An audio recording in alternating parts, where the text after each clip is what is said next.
Tirupati శిల్పారామంలో new year వేడుకలు grand గా celebration చేసుకుంటున్నారు. ఇక్కడ ఉన్నటువంటి యూత్ జోష్ చాలా పీక్ లో కనిపిస్తోంది.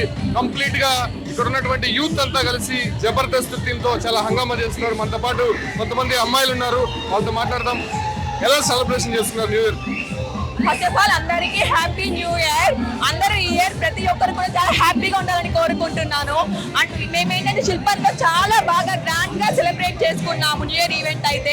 అండ్ యోధా ఎంటర్టైన్మెంట్స్ వాళ్ళు మమ్మల్ని ఇంకా చాలా హై లెవెల్ ఎంటర్టైన్మెంట్ చేశారు. Thank you so much. చాలా థ్రిల్ గా ఉంది. చాలా థ్రిల్ ఉంది. అందరం చాలా బాగా ఎంజాయ్ చేసాం మా ఫ్యామిలీతో, ఫ్రెండ్స్ తో.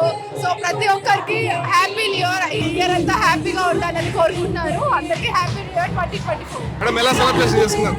ఫస్ట్లీ ఎవ్రీవన్కి హ్యాపీ న్యూ ఇయర్. నాకైతే ఇయర్ చాలా బాగా నచ్చింది.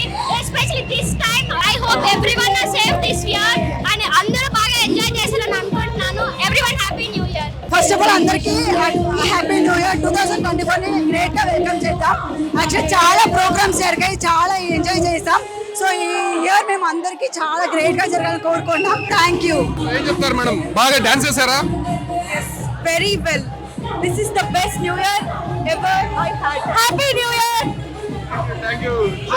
చాలా జోష్ గా కనిపిస్తున్నారు అమ్మాయిలు, అదే విధంగా అబ్బాయిలు అందరూ కూడా చాలా ఎంజాయ్ చేస్తున్నారు. 2023కి గుడ్ బై పలికి 2024కి వెల్కమ్ చెప్తూ చాలా గ్రాండ్ గా సెలబ్రేషన్ చేసుకుంటున్నారు. రాబోయే రోజుల్లో న్యూ థాట్స్ తో అందరూ కూడా బ్రైట్ ఫ్యూచర్ ని ఎంజాయ్ చేయాలి.